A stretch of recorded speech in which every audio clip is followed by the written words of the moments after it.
I've been asked to speak a bit about activism. What are my thoughts on activism?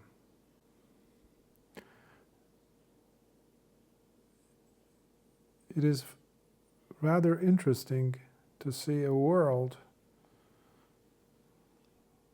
today that is so engulfed in movement. And by movement I mean what is happening internally.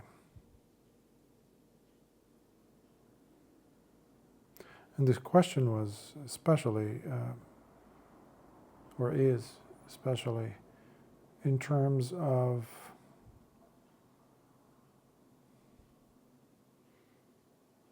whatever's been happening in the world as of late.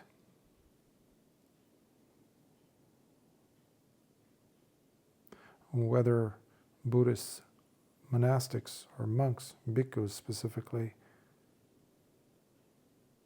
can take part in it. Is that something that I condone? Is that something that I would reckon or think that the Buddha would, given what we know from the discourses and the history?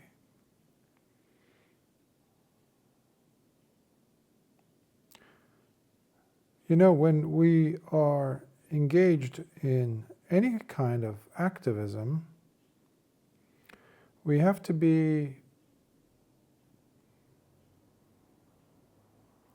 at least curious to investigate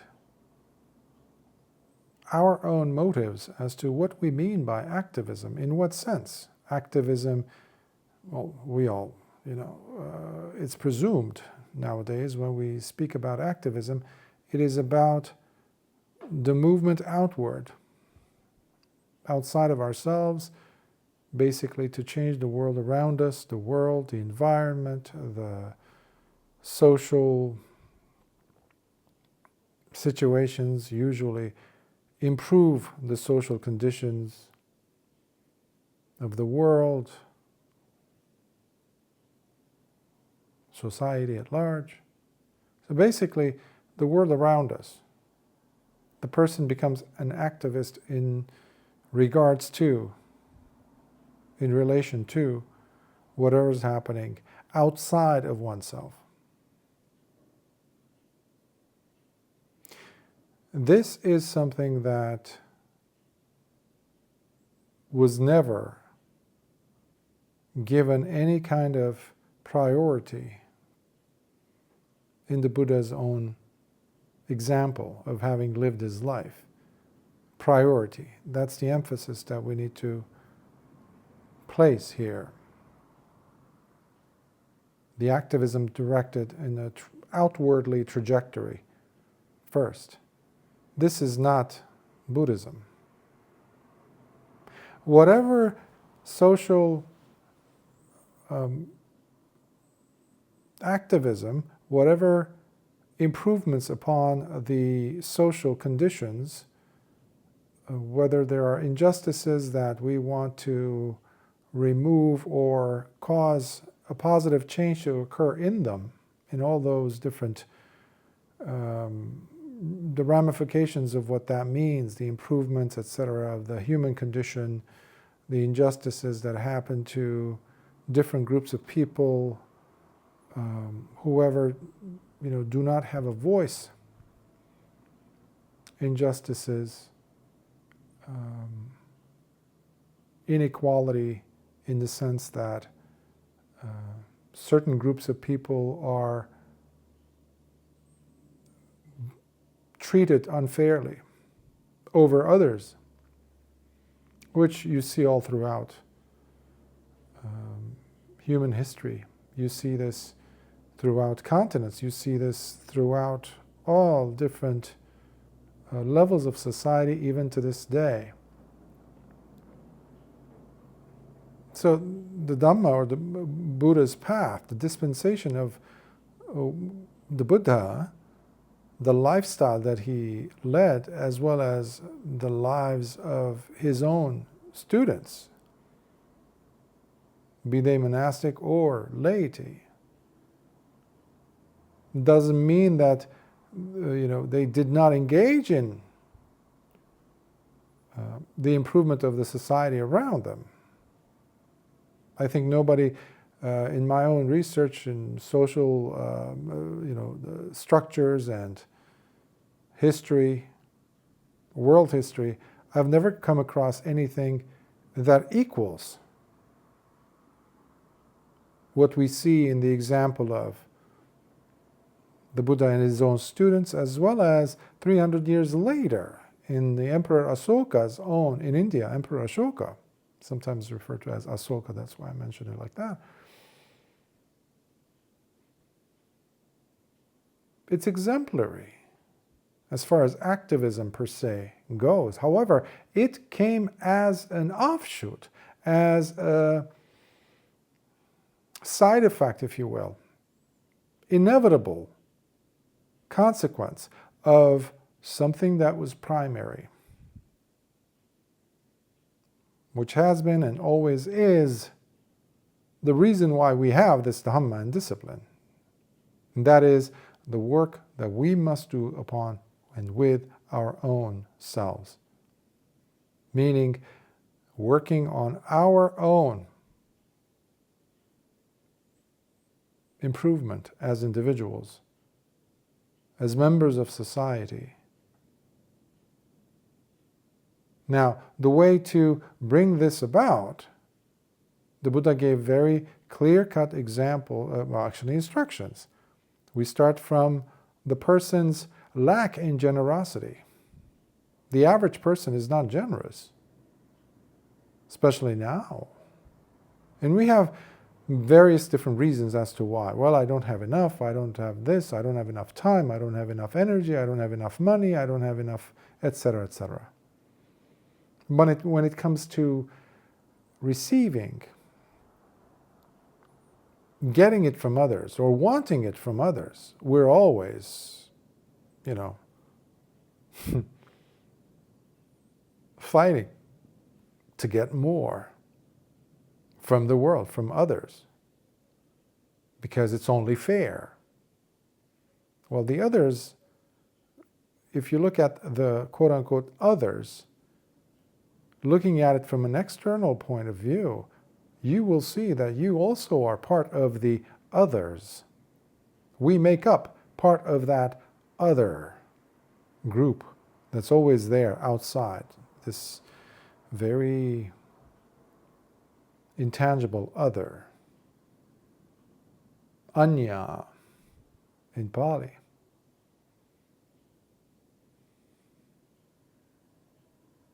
Becoming the other, anyatabhavi.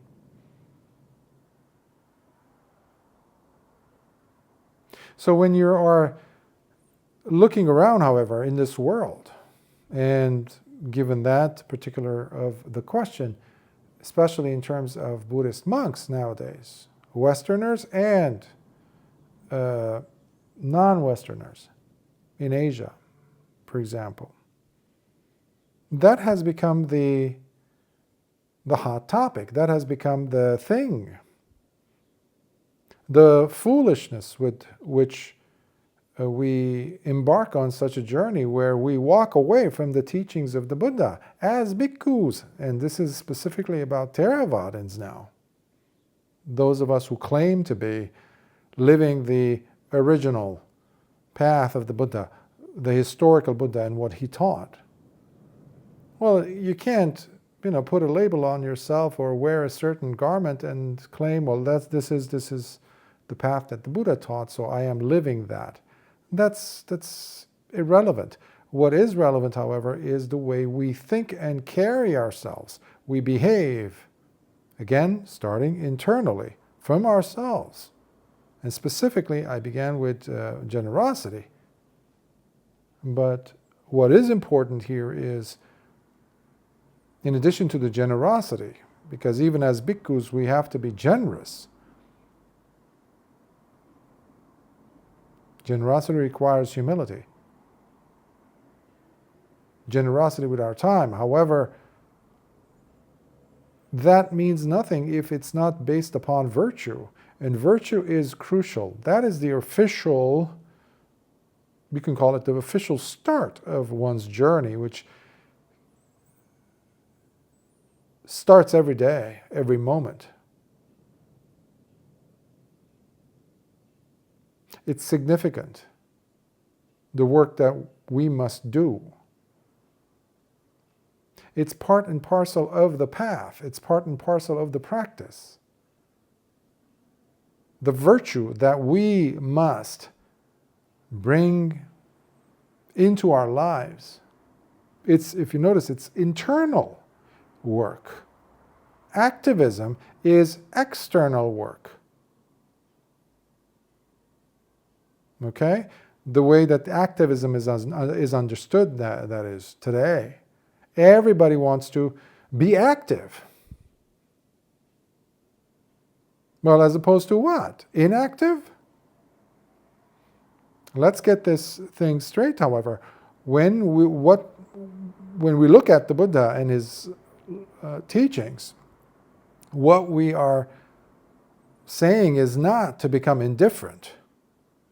Absolutely not. It's the opposite. However, we have convinced ourselves of a big lie, especially with this whole woke thing that has been going on, this completely misguided, completely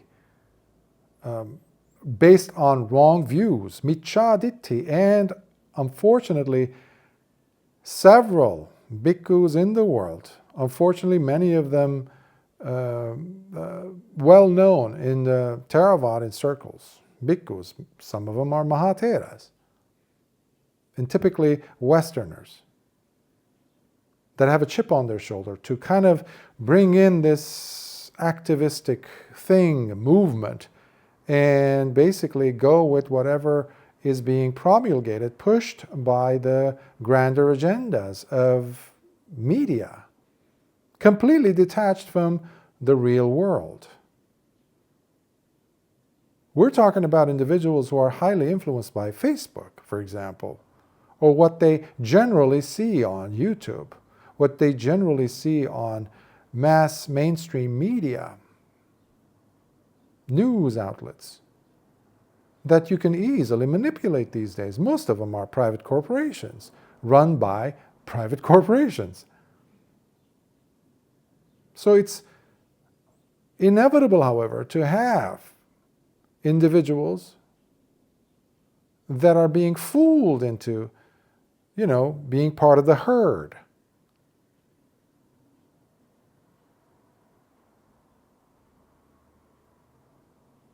But it sells because it is following the general theme that is ongoing in the world.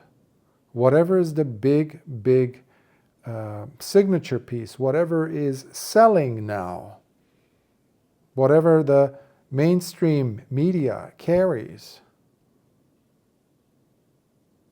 whatever is acceptable, whatever is, as they say, is in, fashionable today. So you have more than a dozen, if not more, sadly, monastics, not just monastics. I'm trying to address that part of the question here.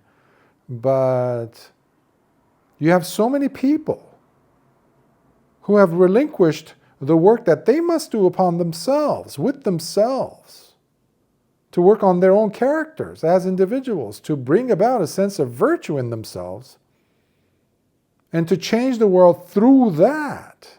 That's where I'm headed here. Because this thing called activism is a misnomer for being an agent of Mara. Mara, the evil one in Buddhism. The grand deceiver. The evil one. The dark lord. So as Buddhist monastics, we have to be wiser, smarter, more intelligent when it comes to knowing how to distinguish between what is right view and wrong view. However, that is not the case, because you have, platoons of such monastics, up in arms against, injustice of society, of this and that, and social, we have to push for this social justice, we have to push for this. What are you doing? You're, as they say, my grandparents used to say this, you have one foot in the coffin, in the cemetery. Basically, you're nearing the end of your life, because some of them are really old monks, bhikkhus. What are you doing wasting your life? Is that why you're wearing robes for the last 50 plus years? Is that why we went forth? Really? You mean to say this is the only time in history where social injustices took place? How about the time of the Buddha? Did they, by any chance, take place? Of course they did. He saw it all around him. Where do you see Lord Buddha telling the bhikkhus, go ahead and leave your kutis, leave your empty kutis, empty, get up from, sitting there at the roots of a tree and go out and march forward and protest against this leader of a country, that political opponent, because opponent to us. You're not even supposed to have your own views. What are you talking about? You have monks, bhikkhus today, who get on, apparently, I don't have Facebook, but apparently they have Facebook pages and they are advocating for protests against this political this political that. And these are Mahatheras. It's quite shameful. Terrible. But because they are famous, and usually these ones I'm talking about are in the Western world, basically. Europe, especially the United States, Australia, the internet. So the agendas of this unfortunate phenomenon of wokeism has deeply penetrated into the Sangha. This is not, this should not come as a surprise, because this has been taking place for a few decades at least. For at least 3 decades I've noticed this, but during the last 4 or 5 years it's been exponential, the corruption. Now, who's left in between? Who's left unable to make a decision? Those really good practitioners who are easily fooled because of the, let's say, the outwardly, list of accolades that a certain bhikkhu has received from different places, this and that, degrees, this, that, or age, or how many years they've been a monk. People forget about Devadatta. Devadatta was a Mahathera when we think of it. Not just him, a whole bunch of them. Channa was ordained for decades. But he was a terrible monk because he never practiced. And you have all of these monks that I'm mentioning have not practiced. They talk about practice. They've even written books on Nibbana. It's quite ludicrous. Nobody who's ever attained Nibbana should write a book on Nibbana. Would you accept, rather, a book, a title, let's say, somebody who's never touched a single rock or never explored, writing a book on geology or architecture, writing, detailed so-called books on architecture or history or art or something like that? It's ludicrous. So the laity, this is now directed at the laity, the real practicing faithful laity, generous laity, who are confused Because on one end, they're seeing all this misinformation coming in. Because their world manifests through the media, what they see on mainstream media, TV, news, as well as what they have listened to or heard in, unfortunately, universities, in the humanities departments, for example. You see this permeating everywhere, sadly, this misinformation. And especially on the ground. I've lived in the Middle East. I've seen what social injustice is all about. I was born in Lebanon, Beirut, Lebanon. But because I was born to an Armenian family, we weren't given citizenship. Okay? We were treated as second-class, third-class citizens in Lebanon. Even though we spoke the language, we knew the culture, we consider ourselves Lebanese, but we were not Lebanese in the eyes of the Lebanese. Interesting. So you go to the West, you go to a Western country, you're exposed to different kinds of prejudice.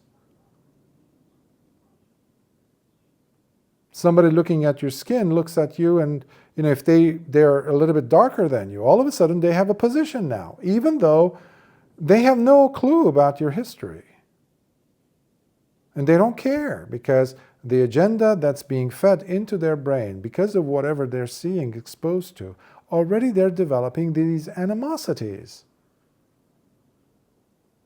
So today's culture is brooding, is feeding anger and hatred. And unfortunately, most of these activists, so-called activists, are full of rage, full of hatred, while pointing at the other group and saying, you are degenerate fools, you are angry, you have intolerance. Meanwhile, they themselves have proven again and again and again that they are the worst. Worse than the other person that they are accusing of being unjust. But because they're gathering together, the hypocrisy is of a different level, because you cannot be an activist and at some point not lie. What do I mean by this? There's always an opportunity for you to exaggerate. Okay? You will have to exaggerate to make your story stand out. You look at comedians, for example. Why are some of the well-known comedians, like slapstick and things like that, you ask any comedian who tells a joke, what is the secret to telling a good joke? Sooner or later they will tell you that you need to exaggerate a scene, a gesture, something that they've picked up in a certain person's character flaw or something, the way they speak, the accent, something. And we all know as listeners, as audience members, when you're listening to that joke, what makes you laugh as a person, as a human being, is the ridiculousness of the situation they presented, the grotesqueness of it. In other words, the exaggeration that they presented. Now, everyone knows this. But it triggers something in us that makes us laugh, giggle. Now, when you look at the world and what is going on, hardly anyone, would disagree that this is anything but funny. This is quite tragic, in fact, because people have been buying the story, the lies.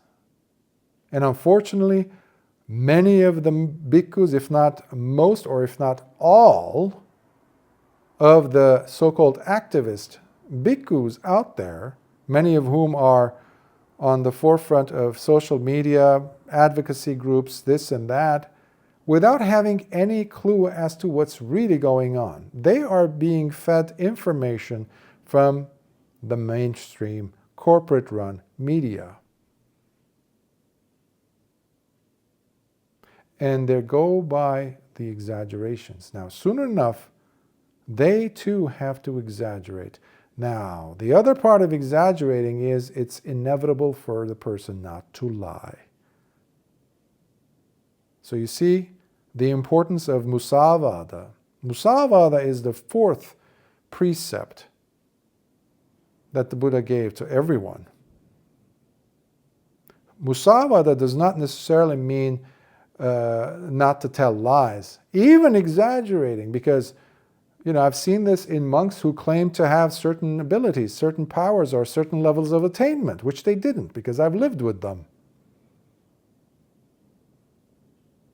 I've seen them in, as they say, action. And this is, doing exactly what the Buddha has taught us, has encouraged us to do. In the Vimansaka Sutta, for example, the Buddha says specifically, you need to go and stay and spend some time with the person that you are admiring. You need to follow closely. What are they saying? Do what they're, the things that they're saying. Those things, do they match their real behavior? So when you have an agitating bhikkhu somewhere over there who is playing along with the tunes of whatever mainstream media is pushing for, agreeing to this, and while completely closing an eye, both eyes in fact, to whatever's going on over there, they are now being choosy as to what they want to discuss and encourage their own blind followers, because that's what we have, unfortunately. And the smart people, the smart lay people especially, I encourage them to be wise enough to go with what the Buddha taught, instead of following blindly these characters who are not living according to the Vinaya. They are not living according to why we went forth in the first place, despite the fact of what their standing is in the Sangha. Because ultimately the Sangha means nothing if it's not based on virtue. And that's what ideally it's supposed to be. That is the reason why we have the Patimokkha. Patimokkha itself is not a series of words that the bhikkhus are supposed to gather together and chant together every fortnight. That's not the Patimokkha. The Patimokkha you carry with you in your heart everywhere. Everywhere. So it's not a memorization-based thing, nor is it something that comes with the vassa. How many rains retreats a person has, basically like the stripes, the tree rings. They mean nothing if they are not being reflected in the person's character. So this is where the person has to have the guts, the audacity, to say and to stand up and tell this bhikkhu, this Mahatera, I'm sorry, Bhante. Your so-called activism does not play well. It doesn't go along. It is incoherent to your supposed role in life, which is to be a monk, to be a recluse. Recluse. What is that? Recluse. We don't have that these days. Everybody's trying to have people huddle around them. And in this society that is driven on fame by association disease, what is happening is, one thing for sure, ignorance is spreading, and ignorance is being spread by these so-called characters, be they monks or non-monastic.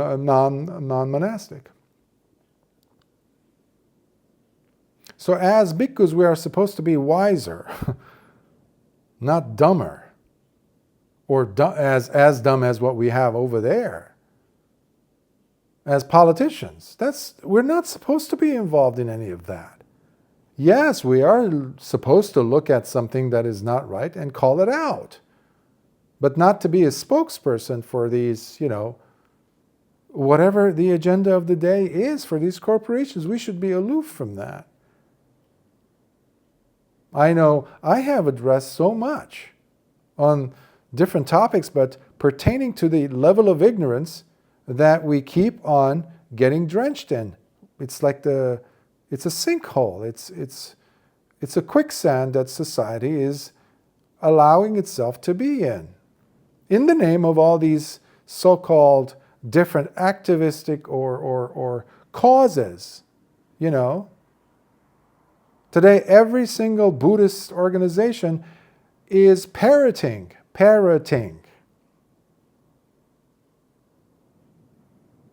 whatever narratives are going on in the media, on YouTube channels, on Facebook. This is a joke. Yes, we are supposed to be, if we are practicing Lord Buddha's teachings, cognizant of what the world is doing, what's going through, and we are supposed to have a say in it. We have to improve upon it. That goes without saying. However, that is not the primary drive, especially for monastics. We are supposed to live the recluse life. So not only are we not practicing, but we are causing more agitation to happen in the minds of people. So you tell me, are you being an agent of Mara in the name of this lofty title of an activist bhikkhu? Or are you supposed to be, as you're supposed to be, practicing the Dhamma? Life is happening. The principles of Dhamma are not things for you to write commentaries about and call yourself, I'm doing something good. You're not doing anything good if you're not allowing any of those teachings to penetrate and send down their roots in you, where your virtue develops. Virtue cannot be developed outside of you. As far as we're talking about you, the person.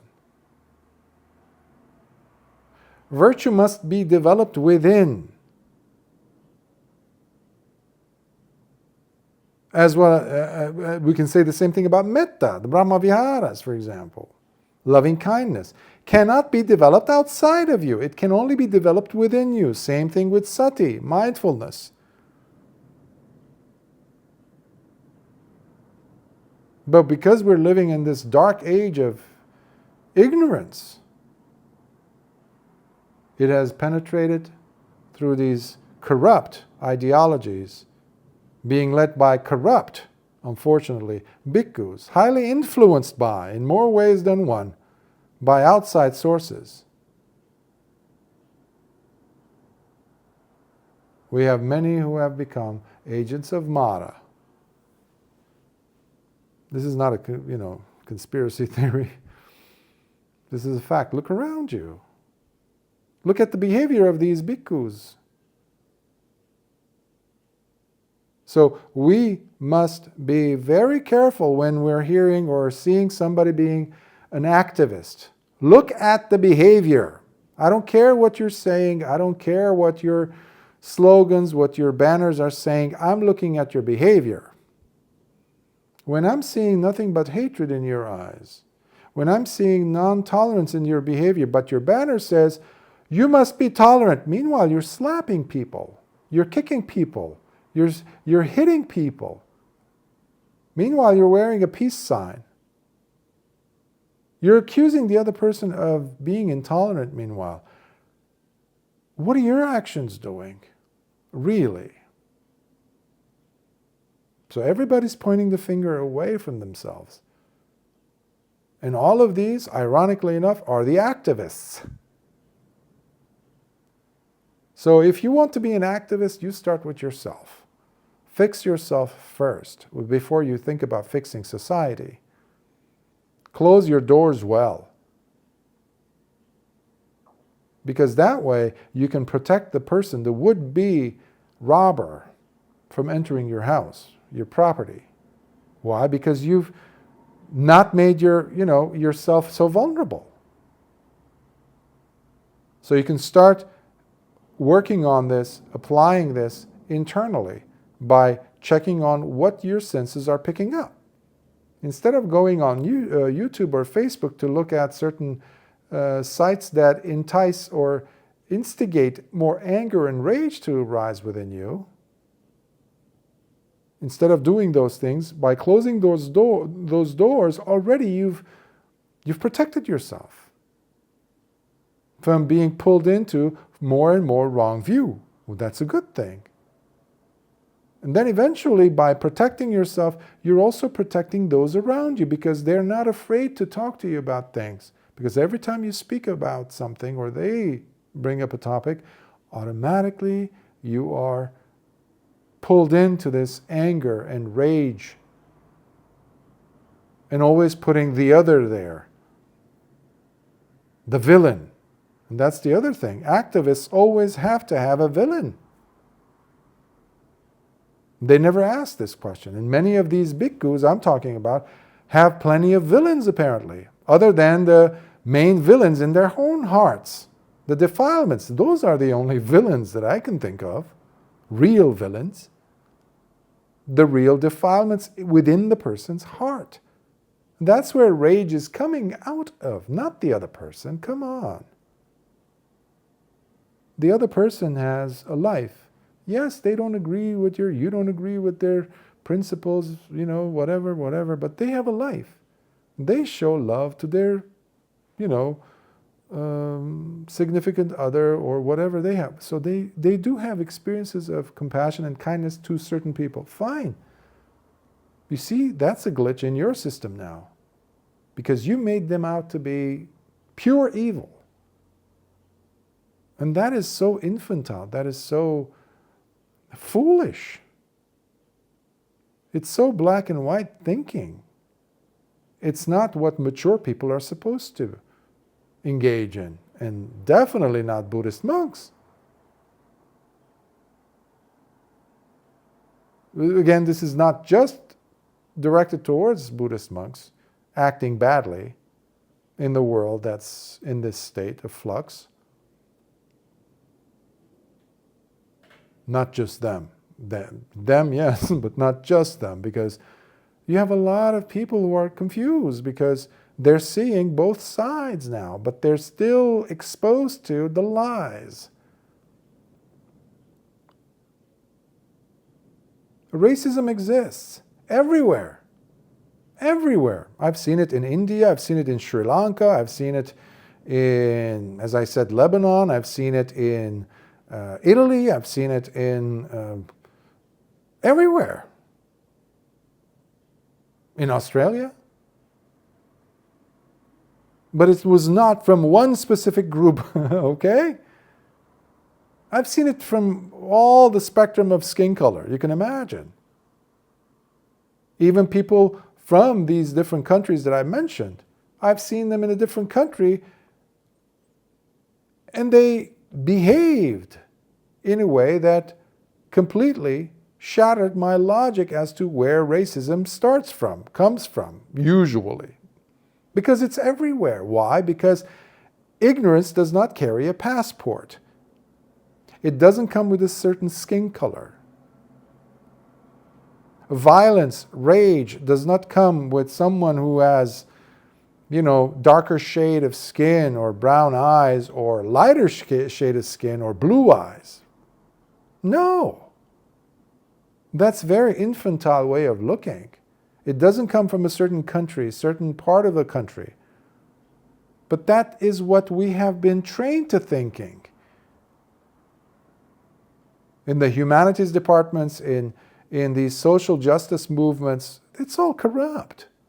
So you must take ownership of your own thoughts, of what you're putting inside your mind, and not this junk that you keep accepting.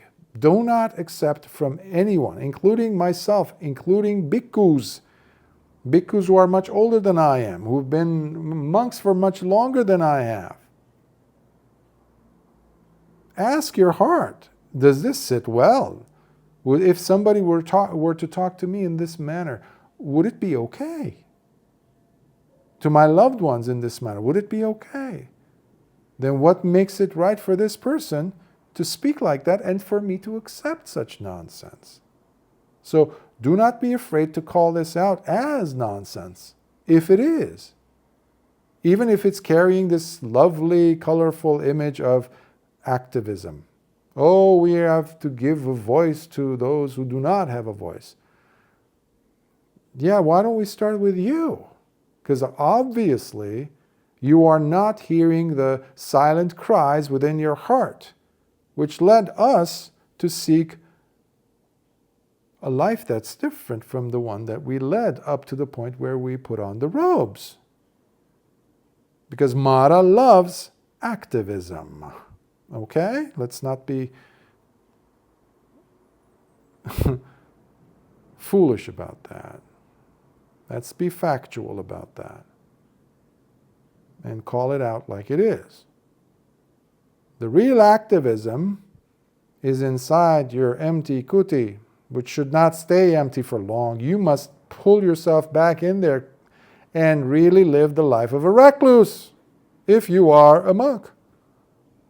That's the only activism that I see worthy, and that is something that I see throughout the suttas, okay?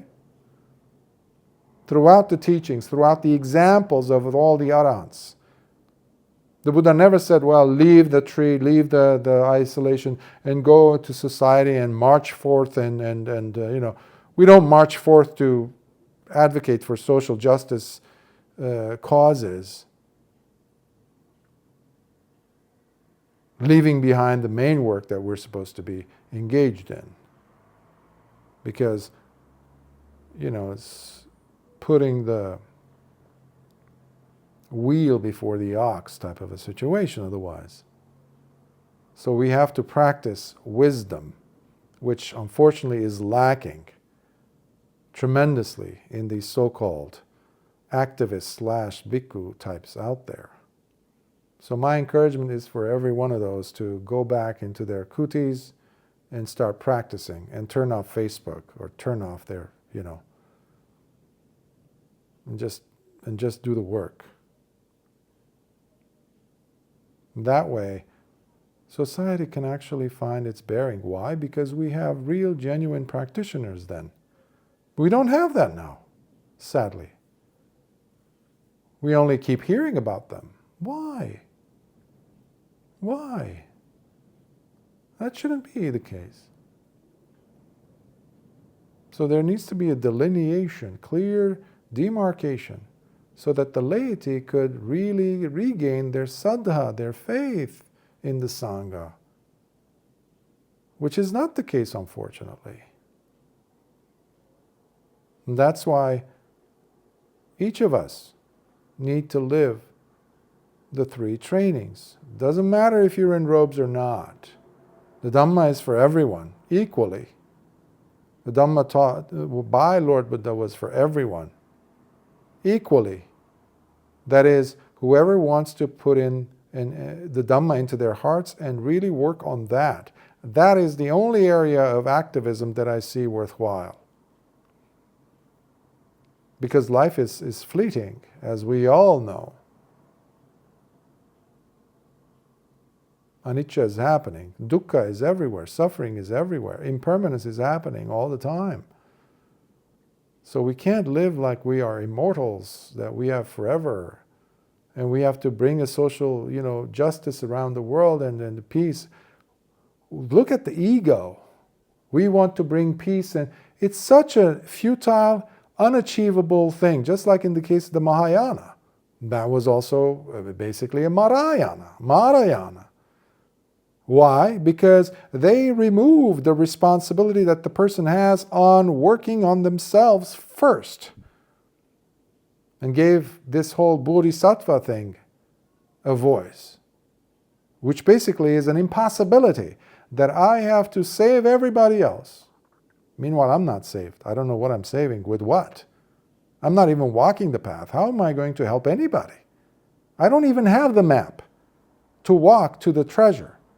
But I'm trying to help everyone else to find the map and walk the path to get to the treasure. This is how ridiculous the whole point of Mahayana was and is, based on the bodhisattva ideal. that they came up with. Why? Because ultimately it was all about, and is about, deception, self-deception. And Mara, by the way, is not the evil one outside. It is us, ourselves, when we are not looking at the facts. What is the fact? What the Buddha said. There's suffering. There's suffering. So don't talk to me about saving the world over there at a future date when everything... It's an ego trip otherwise. Is there suffering? Yes. Where's the cause from the suffering? What is the cause? What is the origin? Well, because I'm attaching myself to this. There's this constant thirst because I am ignorant. I am willfully ignoring, actually, the facts. And I'm holding on to this terrible, painful experience because I'm going against what is happening in the world, the Dhamma, the truth of it. I'm wanting to change the status. Well, you just mentioned the first two noble truths. Suffering and the cause of suffering. But the Buddha said, that's only one part of the path. To see it, okay. But he said, there's the release from that. That's Nirodha. What are you doing? Holding on to that hot coal. That sharp, sharp blade. Why are you holding it on with your bare hands and bleeding? There's cessation of suffering. But it will only come once you look at the first two. So these characters are not looking at the first two. They are looking at dukkha and then pointing the finger outward. They've forgotten everything about the Dhamma, basically. That's what I'm saying. Their behavior demonstrates that, factually. Despite what they say, despite all the colorful, lovely adjectives and examples they bring, the bottom line is, they are misled and they are misleading many, many others. Why? Because they are based not on right view, they are based on wrong view. Because if they know anything about the Dhamma, they know that things are always changing. That's the first declaration the Buddha made about existence. Anicca, he said, all conditioned things are impermanent. So who are you being an activist against? What are you talking about? The only work that's worthwhile, from the essence, the core of any change that could possibly happen, any positive change, stems from the work that we do on ourselves. And what is that? And that's the fourth noble truth, which is following the Noble Eightfold Path, which starts with right view, plain and simple. Plain and simple. So that's the only activism that I see that is valid, that is worthwhile. Everything else, throw it in the trash. So my encouragement to these characters, if they're not willing to live the life of a bhikkhu, to really be recluse, to really practice, then please go ahead and disrobe and go ahead and join the crowds of other misguided, ignorant people out there and become an activist who's trying to bring peace to the world by beating others, by burning others' establishments, by tarnishing other people's reputations based on lies, exaggerating left and right, and lying through their teeth. It's shameful. We as bhikkhus are supposed to put an end to such ignorance by talking openly about these things and pointing them out, but ultimately coming back to ourselves and the life that we lead while following the three trainings: sila, a life lived by and with virtue; mind cultivation, practicing samadhi, having sati, and gaining insights from that. Insights will never come by crushing someone else over there outside of you. This is ridiculous. putting the wheel ahead of the ox or the horse. That's what these people are doing. And they're supposed to know better. They've written books on this. So my encouragement here is for the laity to be wise enough, and in many cases, unfortunately, wiser than these so-called monks, to go back to the sutta, not by the claims that these characters are making, because Mara will use anything at his disposal. The mind drenched in avidya will even use the terms that the Buddha used to misguide people. And this is a sad thing. This is nothing new, by the way. Devadatta was doing all throughout. The Buddha's own, contemporary, his own student. He was doing that. And he wasn't the only one, as I've mentioned. So putting all these things aside, ultimately, the only activism, therefore, in short, needs to be done by oneself, on oneself. And the world will be at peace. The world will be just. The world will have compassion. The world will not have compassion because I walk around with a banner that says, "Oh, develop compassion." That's stupid. Similarly, burning myself up with giving a tank of gasoline or a gallon of gasoline to my students and saying, "Come and pour it on me, and light me up." And I sit there and I die. That's not what the Buddha taught either. These are all foolish sorts of activism. They are futile. They have no place in the Dhamma. That was actually an example of that they've used. The characters, some of the monks who actually burned, and they were alive, they had not even achieved any state of jhana to even extricate themselves by going into a deep absorption jhana so they don't feel pain. They were all feeling the pain of burning, and they died terrible deaths. So that's also foolish.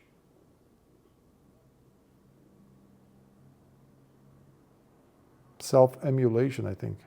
That's what it's called in English. It's just burning yourself alive. That's first of all, you're not burning yourself alive. If you want to burn the defilements from your heart. That's tougher. That's tougher. Why do you need to be calling the news agencies to come and take videos of you so that you can be all news? Talk about ego. To go out in style. These are all ludicrous. So we shouldn't be fooled by the person's robes. Be impressed by their behavior, okay? And by what they're saying reflected on their behavior.